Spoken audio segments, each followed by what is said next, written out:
kalau spring kan semua bunga bermekaran, pasti indah. Kayak kamu.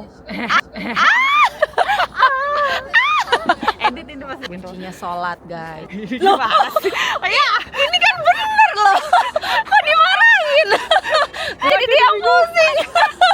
ini nanti lupa channel lu jadi channel pengajian. Hai. Jadi hari ini gue lagi bersama one and only Widih, sahabat gue di Korea. Sahabat, bestie. Kenalkan diri dulu, namanya siapa? Teman-teman Cica, nama gua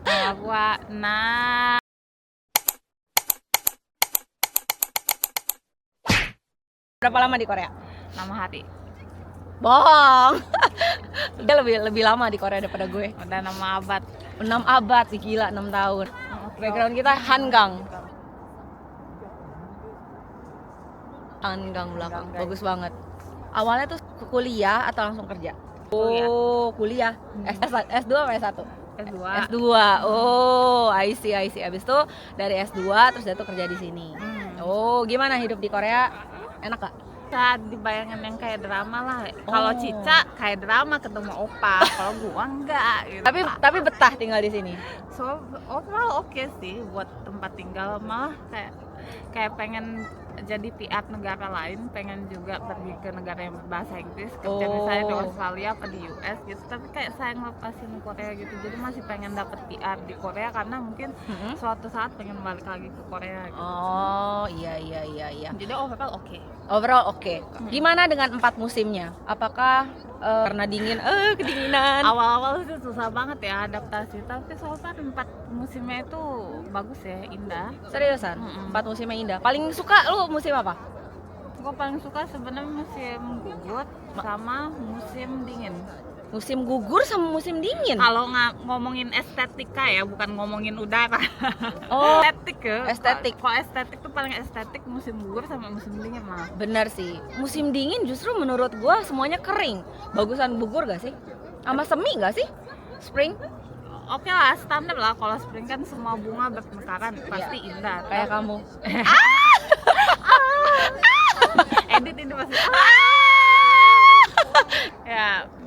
Terus? Kayak kalau musim dingin kan semuanya tuh putih, apalagi kalau salju turun itu estetik banget. Tapi memang habis salju turun becek-becek itu jelek. Itu nggak asik. Ya, Right. tapi kalau pergi ke Gangwon-do, ke pegunungan yang saljunya masih ada di situ bagus. Betul.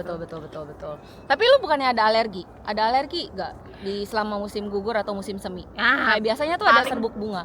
Kalau orang serbuk bunga, kalau gue paling nggak bisa tuh karena udaranya dingin. Oh. Kaki gue gatel semua, kulit gue gatel semua, kering. Itu bisa korengan kalau nggak dikasih lotion. Oh, jadi kalau musim dingin, baik itu musim gugur atau musim dingin atau musim semi, Ya pokoknya udaranya kering ya, nggak kayak lembab kayak Indo gitu. Kalau sama kan kayak Indo kan lembab. artinya kulit lu bisa jadi kering dan ada alergi kering kayak gitu. Bahkan sampai ke hidung ya?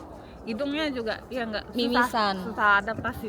Oh, mimisan dan nggak bisa nafas ya?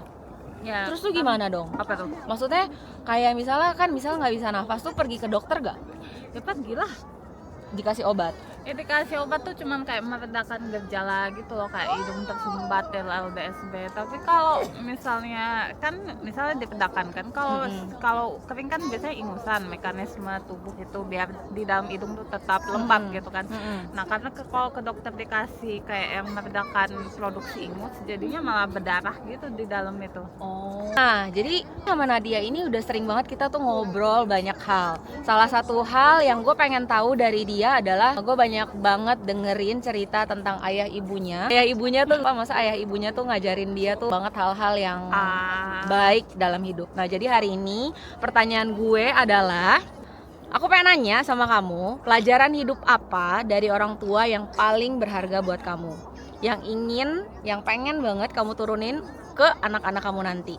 Nilai atau nasihat yang bikin kamu tetap kuat dan berprinsip sampai sekarang. Berprinsip Kak? Mantap. Yang Gimana? pertama sih, nomor 1, 첫 번째는 bahasa Korea. 첫 번째는 종교입니다.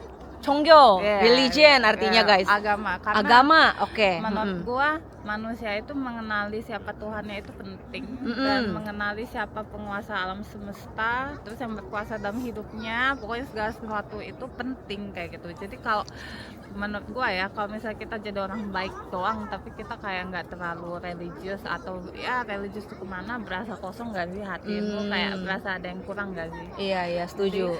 Pertama itu agama, kayak Religion. gitu, siapa Tuhanmu itu paling penting. Yang Sebelum ini kan Apa kita tuh? lagi ngomongin agama. Nah, lu selama hidup di Korea ini 6 tahun kan lu sering banget kayak mungkin ngadapin kesepian, ngadapin stres, ngadapin depresi. Biasanya kegiatan spiritual apa yang lu lakukan untuk release that stress? So, ini nanti berubah channel lu jadi channel pengajian. nggak apa-apa dong justru. Maksudnya lu ngapain, baca Al-Quran kah, lu sholat kah atau apa gitu? Apa sih ya, pastinya sih pertama tuh pasti sholat kan, kalau kesepian berdoa kan, minta supaya hati yang bahagia. Aish. Berdoa misal waktu nggak punya teman, minta apa, berikan teman ya Allah gitu kan, minta dikelilingi orang-orang yang baik. Berdoa berarti. Gitu. Jadi so far sih selama hidup di Korea, alhamdulillah, karena kita sering minta kan, kita percaya apa segala sesuatu tuh terjadi atas izin Allah gitu ya, baik yang Amin. buruk maupun yang bahagia. Ya. Jadi gue selalu minta dikelilingi orang baik. Jadi alhamdulillah gue nggak pernah dapat pengalaman dirasisin sama orang Korea. Tuh, Jadi kuncinya doa guys. jadi itu tuh nasib-nasiban guys, di mana-mana tuh pasti ada orang baik, ada Ya. orang jahat gitu Ya. kan, di mana-mana gitu. Kuncinya sholat guys. Gimana sih? Oh iya, Ini kan bener loh. Kok dimarahin? Kuncinya sholat. ini gimana? That's good. Kok jadi dia pusing?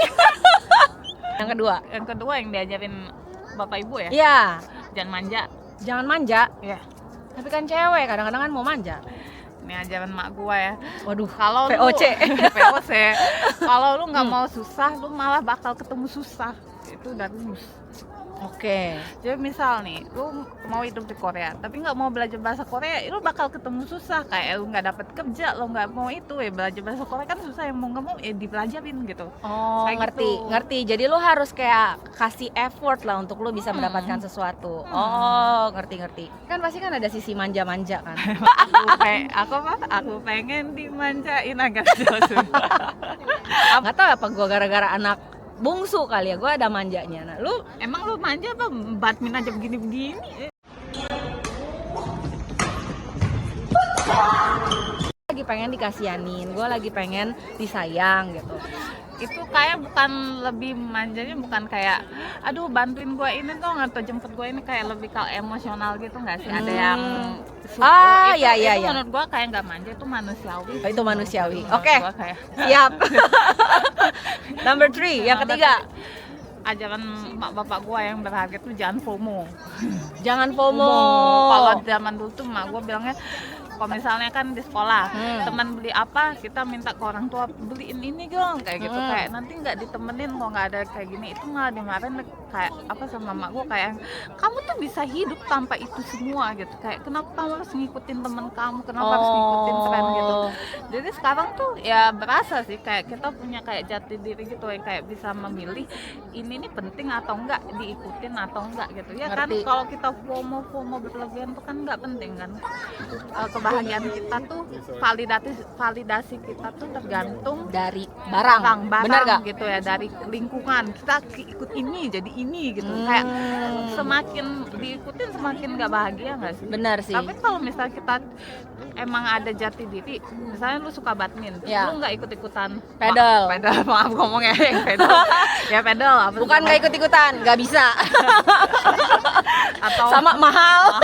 semuanya tuh diikutin, lu merasa kehilangan diri lu nggak di tengah mengejar kefomoan? Iya. Ngerti. Oh, that's good. Ya, artinya mungkin nyokap bokap lu juga ngajarin lu bagaimana caranya ya. Pokoknya jangan nyari validasi orang, udah gitu aja. Mana nyamannya lu gitu. Iya benar. Sekarang udah beli iPhone 17 belum nih? Apa lagi ya? Udah. Sama apa sih?